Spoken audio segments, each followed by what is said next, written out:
झालं की सांग मला.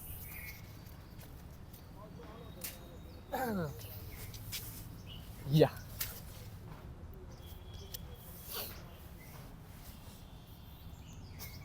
बोलना अरे बोलो ना. अरे जस्ट चिल चिल चिल तू रिलॅक्स. स्टार्ट तो कर. Welcome back to the sir माफ माफ कर देना भाई, बीटीएस में डाल देंगे इसको. कट कर देना तू ये. तो guys, welcome to the mind station with the RJ Vikram and the RJ Vikram's player. तो इस स्टेशन पे ऐसे बहुत सारे लोग आते रहेंगे. तो आज हम ऐसे बीमारी की बात करने जा रहे हैं जो कि बहुत सारे मूवीज़ को कंटेंट दे चुकी है. बहुत इंटरेस्टिंग बीमारी है. बीमारी है.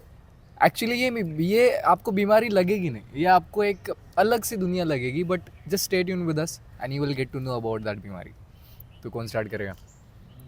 मैं ये कर देता हूँ. इस बीमारी का नाम है स्किज़ोफ्रेनिया, जिसे हम मराठी में छिन्न मनस्कता भी कहते हैं.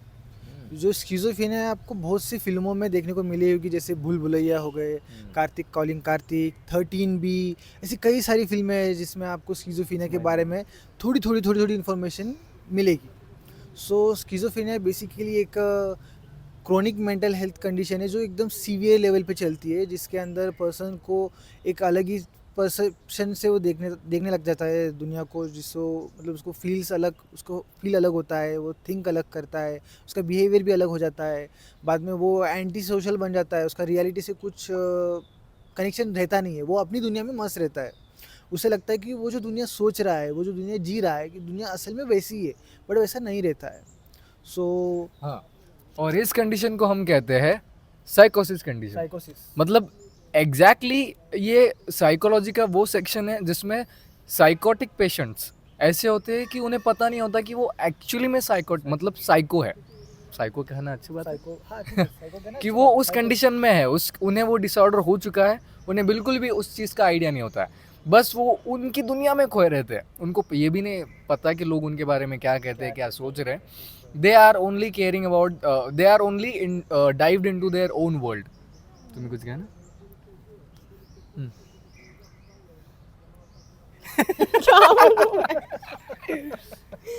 तो जैसे कि ये अभी खोई हुई है. नहीं मैंने कोई. हाँ, तो अभी ये कैसे रिएक्ट कर रही है, उसे हम साइकोटिक नहीं कर सकते. वो अपनी दुनिया में खोए हैं. ऐसे ही लोग अपनी दुनिया में खोए रहते हैं. हाँ. बट उनको रियलिटी से कोई कनेक्शन उनका रहता ही इसका नहीं रियलिटी है. से कनेक्शन है बेसिकली, मेरा रियलिटी से कनेक्शन है. जिसे हम एक भाषा में डेल्यूजन और हेलुसिनेशन कहते हैं. कहते हैं. डेल्यूजन और हेलुसिनेशन का डिफरेंस ये बताएगा. हेलुसिनेशंस में उन्हें क्या होता है? कुछ भी सुनाई देता है, कुछ भी मतलब रियलिटी उनको नहीं दिखती है, उनको सुनाई देता है, उनको दिखाई देता है जो रियल नहीं होता है. और डिल्यूजन डिल्यूजन में वो लोगों पर डाउट्स लेना हाँ शुरू करते पैरानॉइड हैं. हो जाते हैं, वो डाउट उनके- लेते हैं और सस्पिशियस हो जाते हैं. उनका फॉल्स बिलीव्स बढ़ जाते हैं False उनके beliefs बढ़ जाता अबाउट है. उनके फ्रेंड्स हो, फैमिलीज हो. वो उनको ऐसा लगता है डिल्यूजन में कि उन्हें कोई हार्म करना चाहता है, उन पर कोई अटैक करना चाहता है, या उनकी कोई बातें सुन रहा है, उनकी बातें सुनकर कोई उन पर उनकी बातें उनके अगेंस्ट यूज़ करेगा. ये सब डेल्यूजन्स में होता है. बट हेलुसिनेशन में ऐसा नहीं होता है. हेलुसिनेशन में हमें विजुअली हेलुसिनेशन हो सकते हैं, ऑडिटरी हेलुसिनेशन हो सकते हैं. मोस्टली स्किज़ोफ्रेनिया में कॉमन है ऑडिटरी हेलुसिनेशन, मतलब आवाज़ें आना, तरह तरह की आवाज़ें आना. नींद में हो, बैठे हो रूम में और आपको आवाज़ें सुनाई दे रही है, दैट्स मीन ऑडिटरी हेलुसिनेशन. अब ये इतने रियलिस्टिक होते हैं कि उस इंसान को पता ही नहीं होता है कि उसे वो आवाज़ रियल में आ रही है या फिर फेक है. वो उनको वो उसमें डिफरेंशिएट ही नहीं करते आता है कि वो रियल है या फेक है. उनको वो समझ में ही नहीं आता है क्योंकि उनको रियलिटी से कोई कनेक्शन ही नहीं रहता. उनको समझ में ही नहीं आता है कि ये रियल है या ये फेक है. अगर डिल्यूजन की बात की जाए तो फॉर एग्जांपल मैं कहता हूँ, राज नाम का एक लड़का है, ठीक है. अब वो किसी प्रोजेक्ट पे काम कर रहा है, फॉर एग्जांपल सॉफ्टवेयर डेवलपिंग कर रहा है या फिर कोई उसके पास इंपॉर्टेंट डेटा है. तो उसका फियर उसके पास बहुत सारा है कि वो शायद चोरी ना हो जाए. तो कहीं से उसे ऐसा लगने लगता है, मतलब उसका ब्रेन उसको मैसेज देने लगता है या फिर उसके कान में आवाज़ें आने लगती है, उसको लगने लगता है, डिल्यूजन में बात कर रहा हूँ, डिल्यूजन में कान में आवाज़ नहीं आती है, डिल्यूजन में सिर्फ लगता है, तुम्हारे False दिमाग को beliefs फॉल्स बिलीफ होते हैं, तुम उस पर इतना ब्लाइंडली ट्रस्ट करते हो कि तुम्हें पता ही नहीं, भले ही तुम्हारे सामने वो प्रूफ है कि यस एक्चुअली में वो नहीं है, पर तुम्हारा ब्रेन वो मानने को तैयार ही नहीं है, पहली बात। अब उसका एग्जांपल कैसे है कि राज को लगता है कि उसके कमरे में कैमरास फिट किए, किसने? कंपनी वालों ने, उसके कलीग्स उसके उस पर स्पाई कर रहे हैं, उस पर जासूसी कर रहे हैं कि कहीं ये कुछ ऐसा वैसा ना कर दे। अगर दूसरा बात उसको ये भी लगता है कि उसके डेटा चुराया जा रहा है, उसके डेटा पे थोड़ा सा नज़र रखी जा रही है, उसको हर दम कोई ना कोई उस पर नज़र रख रहा है, इसलिए वो विंडोज़ बंद कर देता है, लोगों से बात करना बंद कर देता है, कलीग से रूडली बात करने लगता है, उन पे शक लेना स्टार्ट कर देता है, सस्पिशियस हो जाता है। और इन सारी कंडीशंस में वो ये भी भूल जाता है कि वो एक्चुअल में है या नहीं है। अब ये नॉर्मल पर्सन है, ही इज़ डूइंग फाइन, मुझे वो शक है, मेरे में फॉल्स बिलीव है, मुझे डिल्यूजन है, पर एक्चुअली में ऐसा कुछ नहीं, वो प्रूफ भी देता है, पर वो दिमाग मानने को तैयार ही नहीं होता है। ऐसे नेक्स्ट लेवल के कंडीशंस में इन बीमारी हो सकती है। ऐसा कुछ एग्जांपल दे सकते हो क्या? जैसा कि इसने बताया कि राज जैसा एक बंदा, एक्चुअल में राज जैसा एक बंदा है जो किसी प्रोजेक्ट पर काम कर रहा होता है, बट बाद में वो जब काम करते करते आगे बढ़ जाता है तब उसे ऐसा लगता है कि उसके कमरे में, उसके घर पे किसी ने माइक्स लगाए हैं, किसी ने कैमरास लगाए हैं। और उसके बाद में वो जो लैपटॉप पे काम करता है, वो लैपटॉप पे भी उसने सामने उसकी स्क्रीन पे जो कैमरा होता है, वो कैमरा के ऊपर उसने टेप लगा रखा है। क्यों? तो उसका डेटा चोरी ना जाए, उसका फेस रिवील ना हो। और ऐसे जो लोग होते हैं ना, वो सोशल मीडिया से दूर रहते हैं। इनकेस ये बंदा ना बहुत सालों से फ़ोन तक यूज़ नहीं करता है, कम से कम 5-6 सालों से फ़ोन भी तक यूज़ नहीं कर रहा है वो बंदा, और घर के बाहर भी नहीं निकलता है, किस वजह से कि उसके कोई डेटा चोरी ना हो जाए, उसे कोई हार्म ना कर दे। और इस कंडीशन को ना स्किज़ोफ्रेनिया में एक टाइप है जिसे कहते हैं पैरानॉइड बिहेवियर। ये पैरानॉइड बिहेवियर में आता है। पैरानॉइड बिहेवियर में इंसान ऐसी हरकतें करने लगता है। और स्किज़ोफ्रेनिया का जो ड्यूरेशन होता है ना, वो 1 मंथ से तो 6 मंथ से होता है। 1 मंथ्स में हमें समझ में आता है कि बंदा क्या कर रहा है, कैसा कर रहा है, चिड़चिड़ापन हो रहा है। कोई स्ट्रेस में भी चिड़चिड़ापन कर सकता है, किसी को टेंशन हो या कोई वर्कलोड हो। सो महीने भर में तो इतना कुछ समझ में नहीं आता है, बट अगर उसका जो रूटीन है, जो वो चिड़चिड़ापन है, उसका शकी जो बिहेवियर है, वो अगर 6 मंथ्स तक कंटिन्यू रहा तो वो स्किज़ोफ्रेनिक हो सकता है। अब यहाँ पे मैं एक पॉइंट मेंशन करना चाहता था कि अब इसका कोई क्राइटेरिया होता है कि कैसे तुम एक पेशेंट को पहचान सकते हो। ठीक है, तो जैसे कि हर चीज़ में एक पर्टिकुलर क्राइटेरिया में एक मैनुअल होता है, तो हमारे साइकोलॉजी में भी एक वेल नोन, और जैसे कि वो कहते हैं ना कि पत्थर पे लकीर, तो वैसे कुछ बुक्स है उसमें क्राइटेरिया लिखे होते हैं। तो एक इंडियन का है तो वो उसे आईसीडी कहते हैं, फिलहाल ICD 11 is on latest version. And अगर इंटरनेशनल यूनिवर्सिटी कहा जाए तो DSM राइट, DSM 5 नहीं। अब इसमें क्राइटेरिया लिखा हुआ है कि उसमें 6 मंथ तक उसे ये कंटिन्यूसली, अगर वो उस पीरियड में इस सेम कंडीशन में रहा, तब उसे हम स्किज़ोफ्रेनिया पेशेंट कह सकते हैं। अदरवाइज हम उसे कंसिडर नहीं कर सकते, क्योंकि वो क्राइटेरिया मीट करता है। उसमें उसे डिल्यूजन, हैलुसिनेशन और डिसऑर्गेनाइज स्पीच होती है उसकी, उसे बात करने में तकलीफ होती है, वो क्या कहता है ना, वो खुद को भी समझ नहीं आता है और दूसरों को भी समझ नहीं आता मतलब डिसऑर्गेनाइज थॉट होते हैं, जैसे कि वो हवा में, अब हमको लगेगा कि वो हवा में बातें कर रहा है। फॉर एग्जांपल वो राज सडनली कहने लगेगा कि कोई मेरे कानों में बात कर रहा है कि तुझे कोई देख रहा है, मुझे कोई हुक्म दे रहा है, मुझे भगवान ने हुक्म दिया है कि ये करने के लिए, क्योंकि कोई कहता है कि मैं खुद ही भगवान हूँ। जिसे डेल्यूजन में ना ग्रैंडियोसिटी कहते हैं, अपने आप को महान समझना। तो वो स्किज़ोफ्रेनिया में, डेल्यूजन में वो कह सकते हैं कि मैं महान हूँ, मैं भगवान हूँ, मुझे भगवान ने भेजा है, मैं गॉड ऑफ मैसेंजर है। तो सर ऐसे क्राइटेरिया जब मैच होते हैं तभी उसे हम पेशेंट कंसिडर कर सकते हैं, और उसके लिए टेस्ट भी होते हैं पहचानने के लिए। और आपको एक फेमस कहानी भी है, जो कि कहानी ने एक इंसिडेंट या फिर एक एग्जांपल खुशी बताएगी। खुशी एक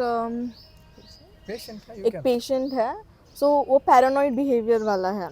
उसको हमेशा शक होता है कि कोई तो भी उसके बारे में बात कर रहा है। अगर ये दोनों बात कर रहे हैं, वो उनकी कोई भी बात कर रहे हैं नॉर्मली, बट मुझे लगेगा कि ये दोनों मेरे बारे में ही बात कर रहे हैं, ऐसे मैं उनके ऊपर शक करती रहूँगी।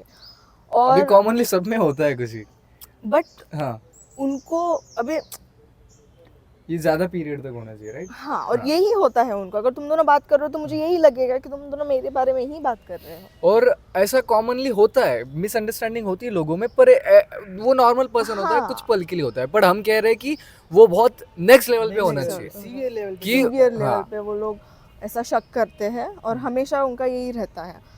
एक पेशेंट है जिसको ऐसा फॉल्स बिलीव है कि उसके जो नेबर्स है वो उसके ऊपर ब्लैक मैजिक कर रहे हैं, उसको हार्म करने की कोशिश कर रहे हैं, उसके ऊपर मतलब उसका सब कुछ लेने की कोशिश कर रहे हैं। ऐसा उसको बिलीव, उसका ये फॉल्स बिलीव है कि उसके फैमिली मेम्बर्स को उन लोगों ने उनके तरफ कर लिया है और उसकी वाइफ को भी उनके तरफ कर लिया है और ये सब लोग मुझे मारने की कोशिश कर रहे हैं। ऐसे उसको फॉल्स बिलीव होते रहते हैं, ऐसे उसको शक होता रहता है उन लोगों पे और वो इस सब के लिए ऐसा बोलता है कि उसके ऊपर ब्लैक मैजिक कर रहे हैं उसके नेबर्स, बट वो लोग ऐसा कुछ भी नहीं कर रहे हैं। ये सिर्फ उसको लग रहा है, ये सिर्फ उसका वैसा परसेप्शन बन गया है उन लोगों के बारे में कि वो ऐसा कर रहे हैं। हालांकि इसके पास ऐसा कुछ है भी नहीं कि उसके ऊपर उसका ले लेंगे या कुछ कर लेंगे, बट स्टिल उसको ऐसा बिलीव हो रहा है, बिलीव हो हो गया गया है। अब उसे कितना भी प्रूफ दे दो वो कम होने वाले नहीं नहीं है। है। वो और इस बात एग्जांपल को example we want more example example. Okay, एक और एक पर्सन है जिसे लगता है कि उसकी वाइफ का बाहर अफेयर चल रहा है। बेसिकली उसकी वाइफ का बाहर अफेयर नहीं चल रहा है। संशय हाँ। विक्षोभन विकृति। हाँ संशय विक्षोभन विकृति। हाँ, जिसे कहते हैं सस्पिशियसनेस, डाउट्स लेना। तो उसकी वाइफ का उस मतलब वो उसकी वाइफ पर डाउट्स ले रहा है, बट ऐसा नहीं है। बाद में वो थोड़ा अकेले में बड़बड़ाता है, जोर जोर से बड़बड़ाता है और एकदम फास्टली बोलता है। ऐसा नहीं कि हर कोई फास्ट बोलने वाला ऐसा स्किज़ोफ्रेनिक हो, बट ऐसी कंडीशन में फास्टली बोलते हैं, अकेले में बड़बड़ाते हैं, चिल्लाते हैं, चिड़चिड़ापन बढ़ जाता है, उसका चिड़चिड़ापन बढ़ गया हुआ है। सो अभी तो वो ठीक है, बट फिर भी उसका डाउट्स लेना कंटिन्यूसली शुरू है। उसे जब बात वगैरह करते हो तो वो कहता भी है अभी भी कि अभी भी उसे डाउट्स है अपनी वाइफ पर, वो अभी भी उतना स्टेबल नहीं है। तो उस कंडीशन को ना हम कहते हैं पैरानॉइड में उसे कहते हैं पैरानोइया। नहीं, पैरानॉइड में उसे कहते हैं, क्या कहते हैं उसे, कि किसी पर शक लेना, डाउट्स लेना। उसका एक स्पेसिफिक वर्ड है, वो हम टाइटल में डाल देंगे स्पेसिफिक वर्ड उसका। तो और उसे लगता है कि उसकी वाइफ दूसरे के साथ उसके बारे में कुछ ये कह रही है, जिसे कहते हैं डेल्यूजन ऑफ रेफरेंस, जो उसके बारे में कुछ बात कर रहे हो, उसे हार्म करने की कोशिश कर रहे हैं। सो वो है अभी तो स्टेबल नहीं हुआ है, बट हो जाएगा। हाँ, और बहुत बड़ा फेमस एग्जांपल अगर कहा जाए तो भूल भुलैया। भूल भुलैया नेक्स्ट लेवल का डिल्यूजन है, हेलुसिनेशन का एग्जांपल है तुम्हारे सामने। अब वो खुद को समझ नहीं लगती, उसका फॉल्स बिलीफ ये है कि वो ही मौंजो लिखा है। अब उसने मान लिया तो मान लिया, बात खत्म। अब उसके लिए प्रूफ्स कुछ काम में नहीं आने वाले। कितने भी तुम प्रूफ उसके सामने रखो, काउंसलिंग करवा दो या फिर कुछ भी कंडीशन करवा दो, वो मानने वाली है नहीं। इन दी एंड एज अ रिजल्ट आपको पता है कि उसके साथ क्या करना पड़ा। उसके सामने एक फेक गेम रचना पड़ा जिससे उसे ये बिलीव हो जाए कि चलो अभी मोंजुलिका थी तो चली मोंजुलिका निकल जाएगी। अब उसने खुद को मोंजुलिका मानना बंद कर दिया, क्योंकि उसका अल्टीमेट एम था कि उस राजा को मैं मार दूं तो मैं मुक्त हो जाऊं। तो मोंजुलिका उसको मार के वहाँ से मुक्त हो गई। अब बची कौन? हमारी मेन हीरो अंजलि। अवनी का, oh sorry, Avni, I am so sorry. ऐसे बहुत सारे एग्जांपल्स हैं। अब ऐसे कंडीशन में तुम लोगों को कैसे काउंसिल कर सकते हो? तो तुम बिल्कुल भी काउंसिल कर सकते नहीं हो, उन्हें सिर्फ उनके बिलीफ तक ही आप लेके जा सकते हो। और ऐसे लोगों के लिए ना, आप अगर उन्हें जितना भी समझाओगे तो वो समझने वाले नहीं है। अब उन्हें जितना समझाओगे ना, वो उतना आप पर ही चिढ़ेंगे या फिर आप पर अग्रेसिव होगे। सो इसके लिए ना प्रॉपरली मेडिकेशन ज़रूरी होता है। स्किज़ोफ्रेनिया में ना काउंसलिंग मैटर नहीं करती है, वो क्योंकि वो उनका रियलिटी टच ही निकल जाता है, उनका दुनिया से उनकी रियलिटी ख़त्म हो जाती है। वो साइकोसिस में होते हैं। दो कंडीशंस होती है, साइकोसिस और न्यूरोसिस। साइकोसिस में पर्सन को समझ नहीं आता है कि वो क्या कर रहा है, कैसे कर रहा है, बट न्यूरोसिस में ना उसे समझ में आता है, उसे रियलिटी टच रहता है। सो हम न्यूरोसिस कंडीशन में ना पर्सन को काउंसलिंग कर सकते हैं, उसे समझा सकते हैं, क्योंकि वो समझने की हालत में होता है। बट साइकोसिस में वो नहीं होता है, तो साइकोसिस में उसे प्रॉपर मेडिकेशन की ज़रूरत होती ही है। क्योंकि उसका ब्रेन उसके कंट्रोल में नहीं रहता है। उसके लिए प्रॉपर मेडिसिन होती है जिससे उसका ब्रेन शांत होता है, उसका ब्रेन स्टेबल होता है, जिस वजह से वो बातें समझने लगता है। उसका जो इंसाइट है ना, वो इंसाइट उसके कंट्रोल में आता है, क्योंकि साइकोसिस में उसका इंसाइट उसके कंट्रोल में नहीं होता है और न्यूरोसिस में उसका इंसाइट उसके कंट्रोल में होता है। अब ध्यान से सुनना, अब थोड़ा सीवियर लेवल तक जाते हैं। अब हमने बस आपको ये बताया कि ऑडिटोरियली आपको आवाज़ें आती है, चीज़ें दिखाई देती है, पर अगर ये हैलुसिनेशन तक गया तो यहाँ पे बहुत सारे टाइप्स के आपको हैलुसिनेशन देखने को मिलेंगे। एक है ऑडिटरी, मतलब आपको सिर्फ आवाज़ें सुनाई देती है जिस पे आप भरोसा करते हो। दूसरी बात विजुअल, अब इसमें आपको सारी चीज़ें दिखाई देती है। लाइक मैंने एक इमेजिनरी फ्रेंड बना लिया और उससे मैं बातें कर रहा हूँ। अब एक एग्जांपल हमने भी देखा है हमारे साथ कि we are talking, we are having inquiry with that person, but वो पर्सन हमारे साथ तो बात कर ही रहा है पर उधर भी दूसरे के मतलब हम उससे बात कर रहे हैं, हम उससे सवाल पूछ रहे हैं, तो वो हमें उसके सवाल का जवाब दे रहा है, बट हमारे साथ साथ ना वो एक अनदर पर्सन से भी बात कर रहा है। जब हमने उसे पूछा कि तू किससे बात कर रहा है, तो वो कह रहा है कि नहीं, मैं आपसे बात नहीं कर रहा हूँ, बट वो बात कर रहा है एक्चुअल में, वो पूरी प्रॉपरली बात कर रहा है। अब ऐसे कंडीशन में इंसान उसकी पूरी दुनिया भी बना सकता है, इमेजिनरी कैरेक्टरिस्टिक्स भी बना सकता है। इसके लिए बेस्ट एग्जांपल है हॉलीवुड की एक मूवी है लेट गो, ठीक है। अब इसमें एक मदर होती है और ये जेनेटिकल बीमारी भी हो सकती है, हो सकती नहीं, होती है। तो इसमें क्या होता है कि मदर उन बच्चों को जंगल में लाती है, मतलब जंगल में ही रखती है, क्योंकि उसे लगता है, मदर को इटसेल्फ लगता है कि पूरी दुनिया ख़त्म हो चुकी है एक बीमारी के कारण और अब सिर्फ ये तीनों लोग बचे हैं। अगर ये रस्सी बांध के बाहर निकलेंगे तो ही बचेंगे, अदरवाइज इनको भी वो बीमारी लग जाएगी। एज ए रिज़ल्ट वो पूरे 15 साल उस जंगल में रहती है बच्चों को लेके। पूरी दुनिया ख़त्म हो गई, हमें भी इमेजिन होता है कि दुनिया ख़त्म हो चुकी है। एंड में पता चलता है कि भैया इट वाज कम्प्लीटली स्किज़ोफ्रेनिया, और उसमें से एक बच्चे को भी स्किज़ोफ्रेनिया हो जाता है। उसकी वजह से वो भी पब्लिकली लोगों के सामने सर्वाइव नहीं करता है, क्योंकि उसे लगता है कि लोग, अब जो भी मेरे सामने आने वाला है वो बीमारी है। अब ऐसे कंडीशन में बहुत भयंकर कंडीशन हो सकती है। फॉर एग्ज़ाम्पल आपको लगता है कि मेरे साथ एक गॉड का फरिश्ता हमेशा कायम साथ में ही रहता है, उससे बातें करते हैं, फिर उसके साथ कम्युनिकेशन करते हैं, उसके साथ वो रहते हैं, खुद को अकेला भी गिरा सकते हैं उसके वजह से। ऐसे लोग प्रॉब्लमेटिक हो भी सकते हैं, नहीं भी सकते हैं। एक एग्जांपल मैंने कल सुना था वो कि एक इंसान बालों में से अपने जुए निकल रहा था या फिर कीड़े निकल रहा था, वो सिर्फ उसे दिख रहे थे, डॉक्टर को नहीं दिख रहे थे, but doctor was acting like हाँ दिखाओ कितने हैं, कहाँ है, कैसे है, because we have to believe them because they believe. तो ऐसे कैसे, अब कौन सी थेरेपी क्या है, वो सब हम अगले वीडियो में डिस्कस करेंगे। खुशी अगले वीडियो में डिस्कस करेंगे।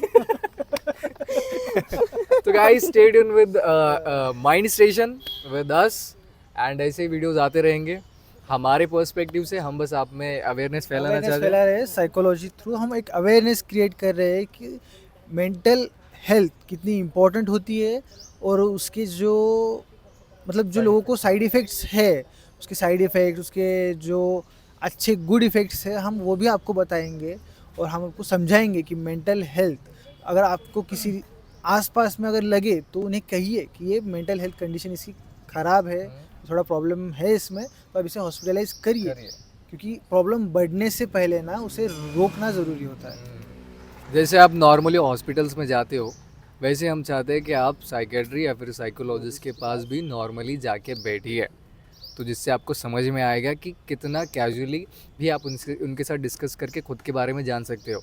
अदरवाइज हमारे बीच इतने पागल लोग भरे हुए, पागल नहीं कहेंगे, बट मेंटली डिस्टर्ब लोग हैं कि उनका प्रॉब्लम बढ़ने से बेटर है कि चलो थोड़ा सा उनको हेल्प कर देते हैं, है कि नहीं। खुशी फैलाओ, जैसे हमने हमारे वीडियो में खुशी लाई है। वैसे आप भी कमेंट्स में खुशियाँ भरे कमेंट कर सकते हैं, चाहिए तो गालियाँ लिख सकते हो, क्योंकि हमारे पास खुशी है, हम डिफेंड कर लेंगे। इन द एंड हम तो स्ट्रेस में आने वाले हैं नहीं। चलो बाय गाइस। भाई मैं